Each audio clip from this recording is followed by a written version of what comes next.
ఆయన్ని ప్రేమిస్తే దేవుడు వాగ్దానం చేశాడు. రోమ ఏం జరిగింది? దేవుని ప్రేమించేవారు కనుక ఆయన సంకల్ప చొప్పున పిలువబడిన వారికి మేలు కలుగుటకై సమస్తము సమకూడి జరిగిస్తాడు. Oh Lord, I am your daughter, I am your son, I am giving the praise to you so that I can glorify you. You be with me, you help me out, because God has already promised that He will help you out.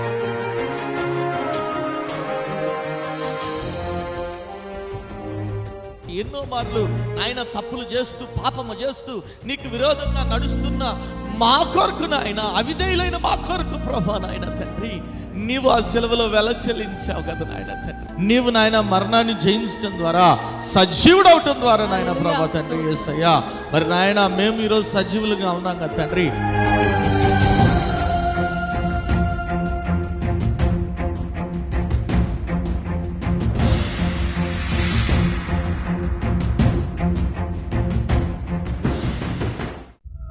కుటుంబంలో నెమ్మది లేని స్థితిలోనున్నావా? అప్పుల ఊబిలో కూరుకుపోయిన స్థితిలోనున్నావా? ఏ పని చేసినా విఫలమైపోతున్నావా? జీవితం లేని స్థితిలోనున్నావా? అనారోగ్యంతో అల్లాడిపోతున్నావా? తాగుడు, జూదం అనే రకరకాల సాతాను బంధకాల్లో కుటుంబ సభ్యులు ఉన్నారా? కుటుంబంలో రక్షణ లేని స్థితిలోనున్నారా? అయితే మీ సమస్యల నిమిత్తమై ప్రార్థన చేయటానికి మేము సిద్ధంగా ఉన్నాం. మీ ప్రార్థన అవసరత ఏదైనా సరే మాకు తెలియజేయగలరు. El Shaddai Prayer Tower, 306 3rd floor, Eden Square, above Spar Hypermarket, beside Apollo Hospital, Secunderabad. మా ఫోన్ నంబర్ 8885013886. దేవుడు మీ ప్రతి అవసరతను క్రీస్తు యేసు మహదైశ్వర్యంలో తీర్చునుగాక. ఆశ్చర్యకరుడు యేసు, అద్భుతకరుడు క్రీస్తు.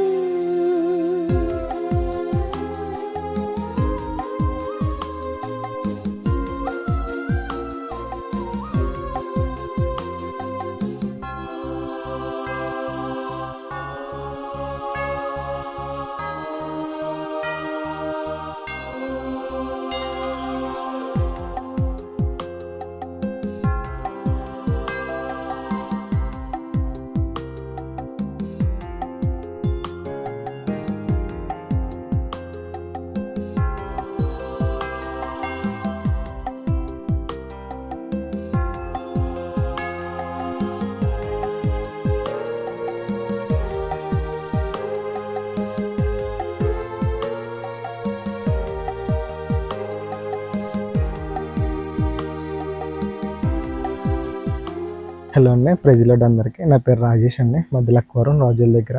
నేను హైదరాబాద్ చిన్న కొత్తలో ఈ సంఘానికి రావడం జరిగింది. అప్పుడు నాది చిన్న టెస్ట్ మనీ కూడా ఒకటి ఉందండి. నేను హైదరాబాద్ వచ్చి 1 మంత్ జాబ్ కోసం చాలా కష్టపడ్డాను, బట్ ఎక్కడ జాబ్ దొరకలేదు.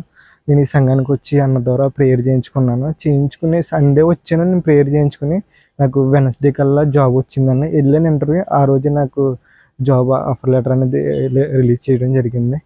సో నాకు చాలా హ్యాపీనెస్గా అనిపించిందండి. అలాగే నేను ఆరాధనలో ఆత్మని, దేవుని పరిశుద్ధాత్మ నన్ను తాకడం చూశానండి. చాలా మంచిగా అనిపించింది. ఆ అనుభూతిని ఇంకా నా ఫ్రెండ్స్కి కూడా చేరాలని చెప్పేసి నేను వచ్చిన ప్రతిసారి నా ఫ్రెండ్స్ని ఎవరినొకరు తీసుకుంటూ వచ్చేటోళ్ళండి. వాళ్ళు కూడా అనేటోళ్ళండి. చాలా బాగా జరిగింది ఆరాధన. దేవుని యొక్క ప్రజెన్స్ మనలో కనబడింది. వాక్యం కూడా చాలా బాగా చెప్తున్నారు, బాగా అర్థమని చెప్పేసి అన్నారండి. అలాగే ఎల్సిడే ఫ్యామిలీ మెంబర్స్ అందరికీ 2వ వార్షికోత్సవ శుభాకాంక్షలు.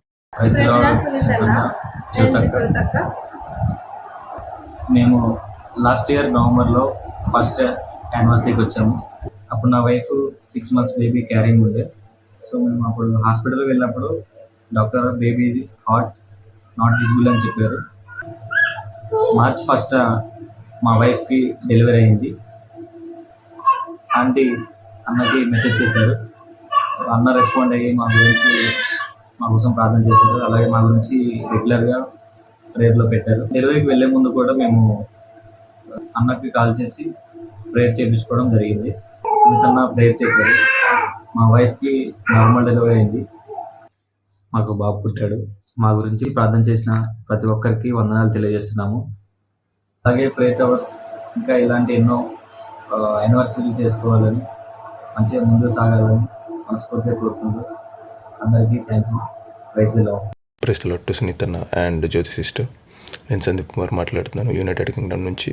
మాస్టర్స్ చేయడానికి వచ్చిన ఇక్కడికి ఆల్మోస్ట్ 9 months అవుతుంది. ఇక్కడికి వచ్చే ముందు జనవరిలో నేను ఎల్సిడే ప్రేయర్ టవర్స్కి వచ్చాను. అక్కడ మా పెద్దమ్మ గారు వర్క్ చేస్తున్నారు. ఇట్లా నేను వెళ్తున్నాను అని చెప్పగానే పెద్దమ్మ ఉండి సునీతను కన్వే చేశారు ఇట్లా వెళ్తున్నారని. ఇంకా సునీతను ఎటువంటి సెకండ్ థాట్ లేకుండా మన వెళ్తే ప్రే టవర్స్కి రామని చెప్పారు. మేము అక్కడికి వెళ్ళి మొత్తం ఫ్రెష్ అప్ అయిపోయిన తర్వాత సునీతన్న గారు వచ్చారు. మా కోసం గాస్పెల్ చెప్పి ప్రేయర్ చేసి మాకు సెండ్ ఆఫ్ ఇచ్చారు. అలానే ఇక్కడ ల్యాండ్ అయిన తర్వాత కూడా మా కోసం ప్రేయర్ చేస్తూనే ఉన్నారు. అలా నేను ఒక ప్రేయర్ రిక్వెస్ట్ పెట్టాను సునీతన్నకి, ఇట్లా పార్ట్ టైమ్స్ అనేవి కొద్దిగా డిఫికల్ట్గా ఉన్నాయి, ప్రేయర్ చేయండి. అలానే యాజ్ వెల్ నా ఎడ్యుకేషన్ కోసం కూడా ప్రేయర్ చేయమని చెప్పాను. చేశారు. సునీతన్న ప్రేయర్ చేశారు. అలానే నేను బిలీవ్ చేశాను దేవుళ్ళు. వితిన్ 3 months నాకు పార్ట్ టైం వచ్చింది. అలానే నాకు మేకే సెమిస్టర్ అయిపోయింది. మంచి రిజల్ట్తో నేను బయటపడ్డాను. అండ్ అలానే ఇప్పుడు నా సెకండ్ సెమ్ జరుగుతుంది. దానికోసం కూడా నేను ప్రేయర్ రిక్వెస్ట్ అనేది పెడుతున్నాను సునీతన్నకి ప్రేయర్ చేయమనేసి. అలా ఇక్కడికి వచ్చిన తర్వాత నాకు అంతా చాలా హ్యాపీగా ఉన్నాను. ఎటువంటి బాధలు ఇబ్బంది అట్లాంటివి ఏం లేవు. దేవుడిని బిలీవ్ చేశాను. అలానే నన్ను ప్రతిరోజు ప్రార్థనలో మీరు నన్ను రికగ్నైజ్ చేసుకున్నందుకు మీకు thank you. Praise the Lord, hallelujah. 2016లో నేను గ్రాడ్యుయేషన్ కంప్లీట్ చేశాను. So soon after my graduation I had a dream to perceive my masters in America. సో యూఎస్కి వెళ్ళాలని చాలా ఆశ ఉండే నాకు. దాని తర్వాత డ్యూ టు సమ్ సర్కమ్స్టాన్సెస్ నేను జాబ్ చేయాల్సి వచ్చింది. జాబ్లో జాయిన్ అయిపోయాను. సో ఏమైంది నాన్న చెప్పండి అంటే మా వైఫ్ చెప్పింది అనమాట. సో ఇట్లా అయిందన్న, 3 times ట్రై చేసాము, రిఫ్యూజల్ అయిపోయింది వీసా, అసలు డిప్రెషన్లో ఉన్నాం అది ఇది అంటే అన్న ఒకటే మాట అన్నాడు, నువ్వు ప్రయత్నిస్తున్న మార్గము తప్పు, ఆపేసి అని అన్నాడు. అన్న డోంట్ మైండ్. అప్పుడు నేను అనుకున్నాను ఇదేంటి అన్న కన్ఫ్యూజ్ చేస్తున్నాడా, is pastor confusing me or is he stopping me not to apply for visa అని అనుకున్నాను. అన్న అట్లని చెప్పాడు, నువ్వు ప్రయత్నిస్తున్న మార్గం తప్పు, ఆపేసాయి, నీ వైఫ్ ద్వారా నువ్వు యూఎస్ వెళ్తావు, ఇది ఒకటే మార్గం ఉందని చెప్పి అన్నాడు. సో ఐ వాజ్ లైక్ అన్న చెప్పినాక కూడా స్టిల్ ఉంటుంది కదా మనకి ట్రై చేయాలని చెప్పి I was about to apply.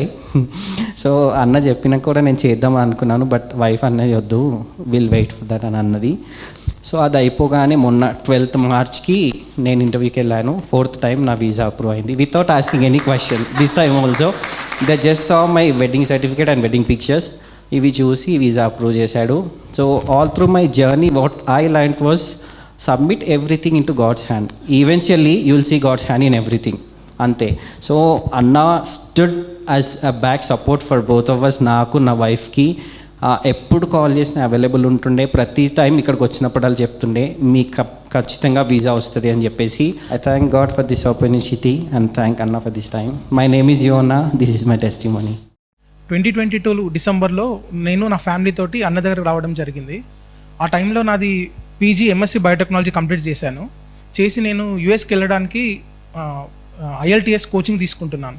యూఎస్లో PhD ఆర్ MS చేయడానికి IELTS కోచింగ్ తీసుకుంటున్నాను. అన్న దగ్గరకు వచ్చి అన్న నాకు ప్రేయర్ చేయండి, నేను ఇలా కోచింగ్ ఎండింగ్కి వచ్చాను, ఎగ్జామ్ ఉంది, నాకు టెస్ట్ ఉంది అని అంటే మా పేరెంట్స్తో అన్న డైరెక్ట్ చెప్పేశాడు, మీ బాబుకి గవర్నమెంట్ జాబ్ ఇస్తాడు దేవుడు అని చెప్పాడు.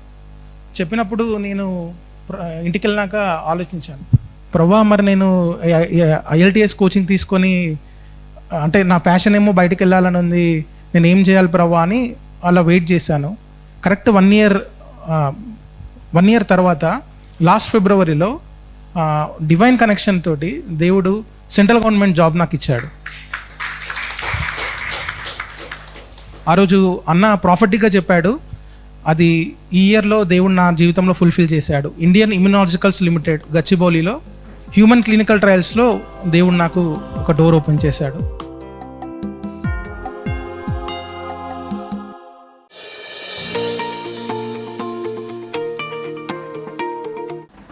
మీ అందరికి కూడా తెలుసు, మనం గత 3 వారాలుగా ఒకే అంశాన్ని గురించి మాట్లాడుకుంటున్నాం. ఎంతమందికి జ్ఞాపకం ఉంది ఏ అంశం గురించి మాట్లాడుకుంటున్నాం? స్పిరిచువల్ సెన్సెస్ కదా, ఆత్మీయ ఇంద్రియాల గురించి మనము మాట్లాడుకుంటున్నాము గత 3 వారాలుగా. మరి ప్రతి మనిషిలో కూడా మొదటి తెస్సలోనియన్స్ పత్రిక 5వ అధ్యాయం 23వ వచనంలో రాయబడింది. ఒకసారి మళ్ళీ చదవండి అక్కడ. 1 Thessalonians 5:23. సమాధానకర్త దేవుడే సంపూర్ణముగా పరిశుద్ధపరచును గాక, మీ ఆత్మయు జీవమును శరీరమును ఏమున్నాయంట? ప్రతి మనిషిలో కూడా ఏమేమి ఉన్నాయంట? ఆత్మ, జీవము, so spirit, soul and body. ఓకేనా? ఎప్పుడు కూడా పోరాటం వేటి మధ్య జరుగుతుంటుంది? నీలో ఉన్న ఆత్మకి శరీరానికి ఎప్పుడు కూడా పోరాటము జరుగుతూనే ఉంటుంది. అందుకే అన్నాడు యేసుక్రీస్తు ప్రభు, ఏమన్నాడు? ఆత్మ సిద్ధమే కానీ శరీరము కదా. ఈరోజు ఆత్మ అంటది 4 గంటలు ప్రార్థన చేద్దాం దేవుని సన్నిధిలో, శరీరం అంటే అబ్బా అలసిపోయేలో పడుకో అంటది. నిర్ణయం ఎవరు తీసుకుంటారు? నిర్ణయం తీసుకునేది ఎవరు? మీ జీవము, మీ మనస్సు నిర్ణయం తీసుకుంటుంది. నీ మనస్సు ఆత్మను అనుసరించి నడుచుకుంటే 4 గంటలు ప్రార్థన చేస్తాం. లేదు శరీరాన్ని అనుసరించి నడుచుకునే వాళ్ళకి ఏం చేస్తావు? చక్కగా నిద్ర పెడతావు, గురకబెట్టి నిద్రపోతావు. కాబట్టి నీ మనస్సు నిర్ణయం తీసుకుంటుంది. కాబట్టి మీ 3 కూడా ప్రతి మనిషిలో కూడా స్పిరిట్, సోల్ అండ్ బాడీ ఉన్నాయి కదా. ప్రతి శరీరంలో కూడా ఎన్ని ఇంద్రియాలు ఉన్నాయి అంటండి? ఎన్ని ఉన్నాయి? సెన్సెస్ ఎన్ని? 5 అంతేనా? కొంతమంది 6th సెన్స్ కూడా ఉంటుంది. ఏమన్నబ్బా నేను ముందే ఊహించే ఇట్లా జరుగుతుందని. నువ్వు ముందే ఊహించేది కదా, దేవుని చిత్తం గుర్తుపెట్టుకో. ఏమన్నా 6th లేదు, 7th లేదు. ఏమన్నా హల్లెలూయా. 5 సెన్సెస్ ఉన్నాయి కదా. ఏమేమి సెన్సెస్ అయ్యి? Touch, eyes, ears, nose, taste, tongue, taste, అంతేనా? 5 ఉన్నాయి కదా. శరీరానికి 5 ఉన్నాయి, ఆత్మకు కూడా 5 ఉన్నాయి. ఆఖరిగా ఏంటంట? ఆఖరిది నోస్. నోస్ ఏం చేస్తుంది కదా? వాసన చూస్తుంది. అంటే ఆమేన్ హల్లెలూయా. ఈ స్పిరిచువల్ సెన్స్ చాలా ముఖ్యం. ఆమేన్ హల్లెలూయా. ఎందుకు అంటే చాలాసార్లు చూడండి, మేము అంతకుముందు స్టార్టింగ్లో ప్రతి వారం కూడా గుంటూరు వెళ్ళేవాళ్ళం, పరిచయం గుంటూరు వెళ్ళేవాళ్ళం. ఒక వారం మరి అనారోగ్యం వల్ల వెళ్ళలేకపోయాం. వెళ్ళలేనప్పుడు సరే ఎట్లయినా ఎక్కడో చోట చర్చికి వెళ్ళాలని ఈ చుట్టూ వెతుకుతా సాయంత్రం పూట ఒక మందిరానికి వెళ్ళటం జరిగింది. ఆ మందిరానికి వెళ్ళినప్పుడు నుంచి మందిరంలో మనం అడుగుపెట్టిన వెంటనే మనలో ఏముండాలి? ప్రశాంతత ఉండాలి, నెమ్మది ఉండాలి. అక్కడికి వెళ్ళినప్పటి నుంచి మనకు కలత మొదలైంది, మనకు అసమాధానం మొదలైంది. అక్కడంతా అమావాస్య రోజు దయ్యాలు వెళ్ళగొడతాను, అది అంటున్నారు, ఇది అంటున్నారు, అదేదో ఒక చైర్ని పెట్టారు దాని చుట్టూ ఇట్లా అంటున్నారు. ఆ వాసనలు చూస్తుంటేనే మనకు అర్థమైపోతుంది ఎక్కడున్నాము అంటే సాతాను యొక్క ప్రెజెన్స్లో ఉన్నాం. వెంటనే నేను పాస్టర్ గారు 5 నిమిషాలు బయటకు వచ్చేసి, దేవుడు నీకు మనిషిలో ఏ వాసన ఉందో కదా. చూడండి, మనం ఎవరైనా మనిషిని చూస్తే ఏమంటాం? బా నీలో చావు కల ఉట్టి పడుతుందిరా అంటాం కొన్నిసార్లు. అవునా కదా? అవునా? ఎట్ట తెలుసు నీకు? నేను చూసి వచ్చావు, నీకు ఫీలింగ్ నీకు అనిపిస్తుంది కదా. సో ఈ వాసన కూడా, ఈ సెన్స్, వారు దేవుని మాట చెబుతున్నారా లేదంటే దయ్యపు మాట చెబుతున్నారా, లేదంటే వారు దేవునిలో ఉన్నారా, మరణపు వాసన ఉందా, వారిలో జీవపు వాసన ఉందా, క్లియర్గా అర్థమైపోతుంది. ఏమైనా హల్లెలూయా, హల్లెలూయా. అందుకే ఒక మాట అంటాడు పౌలు భక్తుడు, చూడండి 2 కొరింథీ 2వ అధ్యాయము 14 నుంచి 16 వచనాలు చదవండి. మా ద్వారా ప్రతి స్థలమునందును క్రీస్తును గూర్చిన జ్ఞానము యొక్క సువాసనను కనపరచుచు ఆయన యందు మమ్మను ఎల్లప్పుడూ విజయోత్సవంతో ఊరేగించుచున్న దేవునికి స్తోత్రము. రక్షింపబడు వారి పట్లను నశించు వారి పట్లను మేము దేవునికి క్రీస్తు సువాసనై ఉన్నాము. నశించు వారికి మరణార్థకమైన మరణపు వాసనగాను, రక్షింపబడు వారికి జీవార్థమైన జీవపు వాసనగాను ఉన్నాము. మనం దేవుణ్ణి ధరించుకున్నప్పుడు, క్రీస్తుని ధరించుకున్నప్పుడు, యేసే మనలో ఉన్నప్పుడు, క్రీస్తు యొక్క జ్ఞానము మనలో ఉంటే మనం ఇతరులకి ఎట్లా ఉంటామంట? సువాసనగా ఉంటాం. ఆమేన్ హల్లెలూయా, హల్లెలూయా. రక్షించబడుచున్న వారికి ఎట్లా ఉంటామంట? మనము జీవపు వాసనగా ఉంటాము. మరణిస్తున్న వారికి, ఎవరైతే రక్షణ లేదో వారికి ఎట్లా ఉంటామంట? మనము మరణపు వాసనగా. వాళ్ళు మన స్మెల్ కూడా తట్టుకోలేరు. ఏమన్నా హల్లెలూయా, హల్లెలూయా. వాళ్ళు తట్టుకోలేరు. ఈ సువాసన మనలో ఉండాలని దేవుడు కోరుకుంటున్నాడు. ఏమన్నా హల్లెలూయా. ఈ స్పిరిచువల్ సెన్స్ కూడా మనలో ఉండాలి. ఎందుకంటే దేవుడు చూడండి మనుషులందరినీ నాశనం చేశాడు. నాశనం చేసి ఒక్క కుటుంబాన్ని మాత్రం వాడు సిద్ధపరచుకోండి, నువ్వు నీతిపరుడు కాబట్టి నువ్వు నీ కుటుంబం ఇంకా ప్రతి జత జంతువుల్లో ప్రతిది కూడా ఉండాలని ఓడగట్టాడు. అవి రక్షించబడిన తర్వాత నోవా గారు ఏం చేస్తున్నారు మీరు చూస్తే ఆదికాండం 8వ అధ్యాయం 21 వచనాలు చదవండి. ఏమని రాయబడింది ఆదికాండము? అప్పుడు నోవాహు యెహోవాకు బలిపీఠము కట్టి పవిత్ర పక్షులన్నిటిలోను కొన్ని తీసుకొని ఆ పీఠము మీద దహన బలి అర్పించెను. అప్పుడు యెహోవా ఇంపైన సువాసన, చూడండి, యెహోవా ఇంపైన సువాసన ఆగ్రహించి ఇక మీదట నరులను బట్టి భూమిని మరలా శపించెను. ఏమంటున్నాడండి? ఇక మీదట నరులను బట్టి భూమిని మరలా శపించను. ఎందుకనగా నరులు హృదయాలోచన వారి బాల్యము నుండి చెడ్డది. ఎప్పటి నుంచి అంట? బాల్యము నుండి. మన ఆలోచనలు ఎప్పటి నుంచి చెడ్డవంట? పెద్దయ్యాకేం కాదు, పశువుడికి ఉన్నప్పుడే మన చెడ్డ బుద్ధి ఉంది మనకి. ఏమన్నా హల్లెలూయా. అందుకే అన్నాడేమో దావీదు భక్తుడు, ఏమన్నాడు? పాపములోనే నా తల్లి నన్ను గర్భం ధరించింది అన్నాడు. మన పుట్టుకే పాపం. ఏమన్నా హల్లెలూయా. జన్మ కర్మ పాపం లేని వ్యక్తి ఎవరు ఉన్నారంటే అది యేసుక్రీస్తు ప్రభు మాత్రమే. చూడండి, ఆ సువాసనను ఆగ్రహించి దేవుడు ఏం చేస్తున్నాడు? ఎక్కి మీదట వారిని నేను శపించనయ్యా అంటున్నాడు. ఏమన్నా హల్లెలూయా. సువాసనకున్న పవర్ అటువంటిది. కాబట్టి ఈ సువాసన మనం కూడా వాక్యం చెప్తున్నప్పుడు, కొన్నిసార్లు దేవుణ్ణి ఆరాధిస్తున్నప్పుడు, దేవుణ్ణి స్తుతిస్తున్నప్పుడు ఆ పరిశుద్ధ ఆత్మలో మనం ఆ మంచి ఆ సువాసనని మనం అనుభవించగలం. ఏమన్నా హల్లెలూయా. మీకుందో లేదో అనుభవం నాకు తెలియదు, కానీ కొన్నిసార్లు మీరు గమనించండి. ఈసారి మీ స్పిరిచువల్ సెన్సెస్ పనిచేస్తాయి. ఏ సెన్స్ వెంటనే ఆ వాసన, అబ్బా ఇది ఖచ్చితంగా నివ్యా డియోడ్రెంటే కాదు, నివ్యాను ఇంకోటి కాదు, కానీ ఆ ప్రభు యొక్క సువాసన. ఏమైనా హల్లెలూయా. ఖచ్చితంగా మనం ఆ సెన్స్ మనలో తెరవబడినప్పుడు, మనం ప్రభువుని ఆరాధిస్తున్నప్పుడు మనం అది గమనించగలం. ఏమైనా హల్లెలూయా. ఆ ఇంపైన సువాసనతో ప్రభు అంటున్నాడు, ఇక నేను జనాల్ని శపించను. ఎందుకంటే నరుల ఆలోచన ఫస్ట్ నుంచి బాల్యం నుంచి చెడ్డదే, అనవసరం. ఏమైనా హల్లెలూయా. కాబట్టి ఈ సువాసన అనే సెన్స్ కూడా కలిగి ఉండాలి. ఏంటి సువాసన అంటే పౌలు భక్తుడు ఇంకో రీతి చెప్తాడు. మీరు చూస్తే ఎఫెసీయులకు రాసిన పత్రిక 5వ అధ్యాయం 2-3 వచనాలు చూడండి.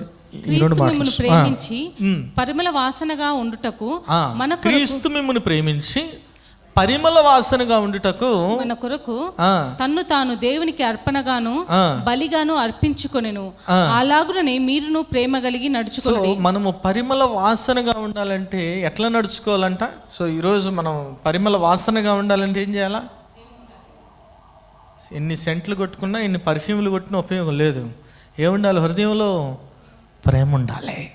ఏమేన్ ఏమేన్ నీలో ఎప్పుడైతే ప్రేమ ఉంటుందో నువ్వు ఇతరులకు పరిమళ వాసనంగా ఉంటావు. ఏమేన్ నమ్మిన వారి దేవుని స్తుతులు చెప్దాం. హల్లెలూయా. ఇంకో మాట ఆ తర్వాత వచ్చిన కూడా చూద్దాం. ఏమని రాయబడింది? మీలో జారత్వమే కానీ ఏ విధమునైనా అపవిత్రతయే కానీ లోభత్వమే కానీ వీటి పేరైనా ఎత్తకూడదు. ఇదే పరిశుద్ధులకు తగినది. ఆమేన్ హల్లెలూయా. వాటి పేరు కూడా ఎత్తద్దు అంటున్నాడు ప్రభు. ఆమేన్ హల్లెలూయా. హల్లెలూయా. ఇది పరిశుద్ధులకు తగినదంట. ఆమేన్.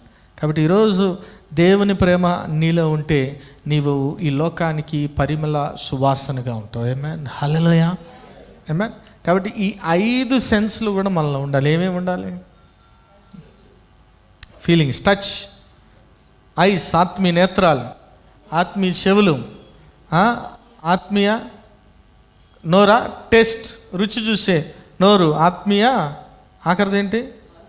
సువాసన ఉండాలి. ఆమేన్ హల్లెలూయా. అప్పుడు మాత్రమే దేవుని మాటను మనము తెలుసుకోగలం, దేవుని మాటను మనం గ్రహించగలం. కాబట్టి ప్రతిరోజు ఉట్టినే రావు. ఏం చేయాలా? ఎట్లా? విరాట్ కోహ్లీ మొదటి రోజు సెంచరీ కొట్టాడా? లేదుగా. ప్రాక్టీస్ చేయాలి. We should exercise the spiritual senses. ఏమని హల్లెలూయా కదా. పిల్లలకి ఎట్లా నేర్పిస్తారు మాటలు? ఎట్లా నేర్పిస్తారు? వెంటనే ఒక పెద్ద స్టేట్మెంట్ ఇచ్చి గుంటూరు జిల్లాలో వర్షాలు పడి 30 మంది మృతి, మరి 40 మంది, ఇవన్నీ చెప్పరుగా. ఏం చెబుతారు? అమ్మా అంతేనా? ఆవు, ఈ ఇల్లు, ఇయేగా చెప్పేది. అంతేగా, అంతేనా కదా? కాబట్టి చిన్నగా నేర్చుకోవాలి. ఆమేన్ హల్లెలూయా. చిన్నగా ఈ స్పిరిచువల్ సెన్సెస్ మీలో పనిచేస్తే ఆమేన్ హల్లెలూయా. ప్రభువు కూడా అందుకే చెప్పా, మీరు ఎంత వినగలరో అంతే మాట్లాడతాడంట. అంతేనా? పోయిన వారం చెప్పినట్టున్నా. చూడండి ఒక్క మాట చూడండి. మార్క్స్ వార్తలో చెప్పాను కదా. మార్క్స్ వార్త 4వ అధ్యాయం అనుకుంటా, చూడండి 33 చదవండి. వారికి వినుటకు శక్తి కలిగిన కొలది ఇలాగూ అనేకమైన ఉపమానములను చెప్పి ఆయన వారికి వాక్యము బోధించెను. వారికి వినుటకు, అంతేనా కదా? ఇప్పుడు నేను కూర్చోబెట్టి ఇంకో 2 గంటలు చెప్పాను అనుకో, ఏం పోద్ది మీకు? వినే శక్తి పోద్ది. అంతేనా కదా? కదా. కొంతమంది పుస్తకాలు రాసుకొని వస్తారు, రెఫరెన్స్ రాసుకొని మొత్తం వాళ్ళు అనుకున్నంత చెప్పాలా. ఏమైనా హల్లెలూయా. ప్రతి మనిషికి మహా అంటే 10 నిమిషాల తర్వాత ఫోకస్ వెళ్ళిపోద్ది, అంతేనా? అందుకే యేసయ్యకి తెలుసు కాబట్టి వారు ఎంత వినగలరో అంతే చెప్పాడంట. ఆమేన్, హల్లెలూయా. నువ్వెంత వినగలవో అంతే చెప్తాడు, నువ్వెంత గ్రహించగలవో అంతే చెబుతాడు. ఆమేన్, హల్లెలూయా. చాలామంది చెబుతుంటారు ప్రార్థన, అయ్యారు మీకు 2 గంటలు నేను చెప్పను బాబు అంటే, నేను 45 నిమిషాల్లో ముగిస్తా, గంట. ఎందుకంటే ఎంత చెప్పాలో ప్రభు పరిశుద్ధాత్మ దేవుడు ఎంత మాట్లాడిస్తాడో అంతే. మన దగ్గర ఉన్న మన తలంతా ఒక బండారం ఉంది, ఎన్సైక్లోపీడియా మొత్తం కక్కేయాలని చూస్తే ఉపయోగం లేదు, ఏం ఎక్కదు. అర్థమైంది మీకు? ప్రభు కూడా ఉపమాన రీతిగా ఎంత చెప్పాలో అంతే చెప్పాడు. ఆమేన్, హల్లెలూయా. కాబట్టి ఈ సెన్సెస్ మనలో పనిచేయాలి, అప్పుడు మాత్రమే ప్రభు మాట మనకు అర్థం అవుతుంది. ఈ సెన్సెస్ ఎప్పుడు బాగా పనిచేస్తాయి అంటే ప్రతిరోజు వాక్యం చదివినప్పుడు. ఆమేన్, ప్రతిరోజు వాక్యం చదివినప్పుడు కొద్దిగా కొంతమంది చెబుతున్నారు, నేను 10 రోజుల్లో బైబిల్ అంతా ఒకటి, ఏం ఉపయోగం ఏముంది? 10 రోజుల్లో బైబిల్ అంతా ఒకటి ఉపయోగం, నీకు ఏం ఎక్కదు అది. నువ్వు ఒక్క మాట లేదంటే ఒక వచనంలో 10 అర్థాలు దేవుడు తెలియపరుస్తాడు. ఆమేన్, ఒక వచనంలో 10. కాబట్టి బైబిల్ మొత్తం చదవటానికి నీ జీవితకాలం సరిపోదు, అర్థం కావటానికి. చదవటానికి కాదు, చదవటం 2 రోజులు కూడా చదవచ్చు. అర్థం కావాలంటే ఏం కావాలి? నీలో స్పిరిచువల్. ఆమేన్. అందుకే పౌలు భక్తుడు ఒక మాట అంటున్నాడు, ఈ మాట చూసుకుని ముగించుకున్న ఫిబ్రవరి రాసిన పత్రిక 5వ అధ్యాయం 13-14 వచనాలు చదవండి. ఏమని రాబడింది? హెబ్రీ 5:13. మరియు పాలు త్రాగు ప్రతివాడును శిశువే గనుక నీతి వాక్య విషయంలో అనుభవం లేని వాడై ఉన్నాడు.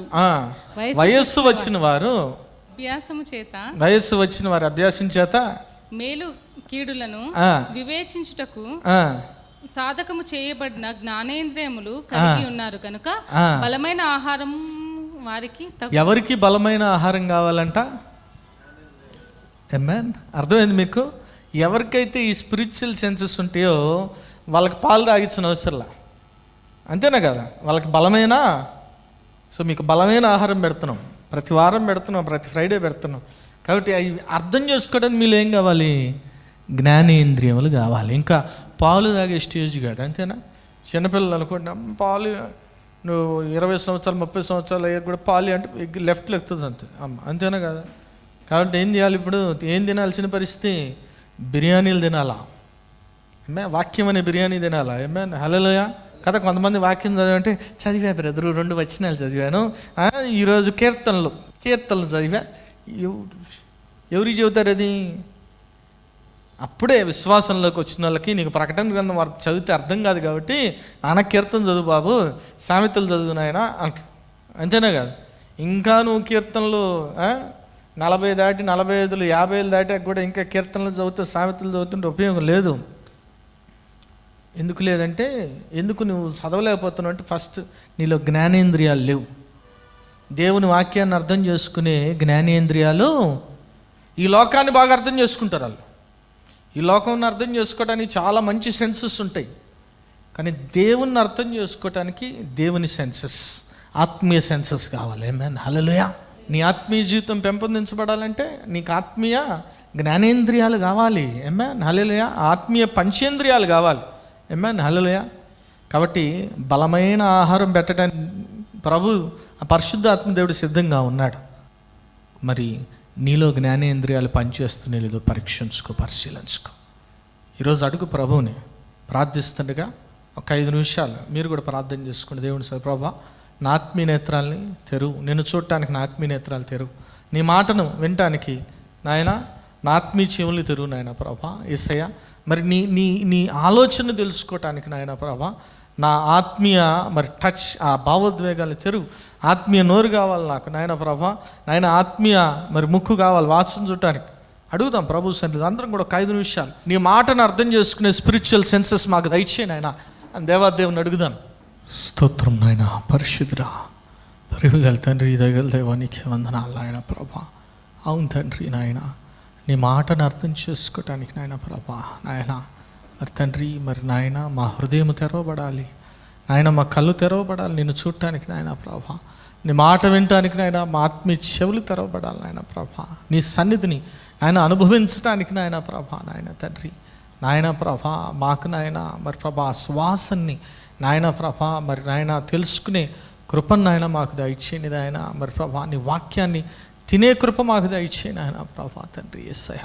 గొప్ప దేవుడు, మహాదేవుడు నాయన ప్రభా తండ్రి యేసయ్య. అనేక రీతులుగా నాయన మాతో మాట్లాడుతున్నావు నాయన. మాకు సమీపంగా ఉన్న మేమే అర్థం చేసుకోలేని స్థితిలో ఉన్నాం నాయన ప్రభా తండ్రి యేసయ్య. కనులుండి చూడలేని స్థితిలో ఉన్నాం నాయన. మరి చెవులుండి వినలేని స్థితిలో ఉన్నాం నాయన. హృదయానికి గోచరము కాని స్థితిలో ఉన్నాం ప్రభా నాయన యేసయ్య. మమ్మల్ని క్షమించు నాయన ప్రభా. ఆ జ్ఞానేంద్రియాలు నాయన మళ్ళీ పనిచేయాలి నాయన ప్రభా తండ్రి యేసయ్య. ఆయన ప్రభా ఆయన బలమైన వాక్యాన్ని వినటానికి, బలమైన వాక్యాన్ని అనుసరించి నడుచుకోవటానికి, నీ ఆజ్ఞలను అనుసరించి నడుచుకోవటానికి, నేను మాట చొప్పున నడుచుకోవటానికి నాయన ప్రభా ఆ జ్ఞానేంద్రియాలు మాకు దయచేయమని అడుగుతున్నాం ప్రభా నాయన యేసయ్య. ఆ స్పిరిచువల్ సెన్సెస్ నాయన మాలో ఉండాలి నాయన ప్రభా తండ్రి యేసయ్య. సెన్స్లెస్గా నాయన బిహేవ్ చేయడానికి వీల్లేదు ఆత్మీయంగా నాయన ప్రభా తండ్రి యేసయ్య. మీరే నాయన సహాయం దయచేయమని నాయన ప్రభా. నాయన చెప్పబడిన వాక్యాన్ని నాయన మీరే నీరు కట్టి ఫలింపు చేయండి నాయన ప్రభా. ప్రతి ఒక్క బిడ్డ కూడా నాయన వాక్యాన్ని నాయన అనుసరించి వాక్యానుసారం జీవించి ఫలించడి కొమ్మల వలె ఉండే కృప దయచేయమని నాయన. ప్రతి ఒక్క బిడ్డను కూడా నాయన దీవించి ఆశీర్వదించమని యేసు నామమున పెట్టి వేడుకొని ప్రార్థిస్తున్నాము తండ్రి, ఆమేన్. ప్రభువైన యేసుక్రీస్తు ఘనమైన నామంలో మీ అందరికీ శుభములు. ఈ వారం బైబిల్ క్విజ్ ప్రశ్నలు ఇర్మియా గ్రంథం నుండి. మొదటి ప్రశ్న, బ్లాంక్ తప్పించుకొనిన వారై జనులు అరణ్యములో దయనొందిరి. ప్రశ్న మరొక్కసారి, బ్లాంక్ తప్పించుకొనిన వారై జనులు అరణ్యములో దయనొందిరి. రెండవ ప్రశ్న, బ్లాంక్ ప్రేమతో నేను నిన్ను ప్రేమించుచున్నాను. ప్రశ్న మరొక్కసారి, బ్లాంక్ ప్రేమతో నేను నిన్ను ప్రేమించుచున్నాను. మూడవ ప్రశ్న, ఇశ్రాయేలు బ్లాంక్ నీవు కట్టబడినట్లు నేనిక మీదట నిన్ను కట్టింతును. ప్రశ్న మరొకసారి, ఇశ్రాయేలు బ్లాంక్ నీవు కట్టబడినట్లు నేనిక మీదట నిన్ను కట్టింతును. ఈ ప్రశ్నలకు గల సమాధానాలు స్క్రీన్పై చూపిస్తున్న నంబర్కు పంపగలరు. గత వారం బైబిల్ క్విజ్ ప్రశ్నలకు సమాధానాలు. మొదటి ప్రశ్నకు జవాబు నెమ్మది గల మేత స్థలములు ఇర్మియా 25:37. రెండో ప్రశ్నకు జవాబు మంద కాపరులకు ఇర్మియా 25:35. మూడో ప్రశ్నకు జవాబు ఈ పట్టణమునకు విరోధముగాను ఈ దేశమునకు విరోధముగాను ప్రవచించెను ఇర్మియా 26:20. ఈ వారం బైబిల్ క్విజ్ విజేత కృపారత్నం గారు ఫ్రమ్ సక్కినేటిపల్లి. మరి ఎవ్రీ మండే మరి ఆశ్చర్యకరమైన యేసు అనే టీవీ ప్రోగ్రామ్ జరుగుతుంది. మరి ఆరాధన ఛానల్లో ఎవ్రీ మండే ఈవినింగ్ 6 o'clock వస్తుంది. మరి చూడండి, ఇతరులకి పరిచయం చేయవలసిందిగా ప్రభు నామ పేట మనం చేసుకున్నాను. అదే రీతిగా మరి యూట్యూబ్, ఫేస్బుక్ ఛానల్లో కూడా మరి ఇప్పటి వరకు అనేక ప్రోగ్రామ్స్ జరిగినాయి. మీరు చూడొచ్చు, వాచ్ చేయొచ్చు. మరి చూడండి, బలపడండి, పరిశుద్ధాత్మను పొందుకోండి. ఆమేన్.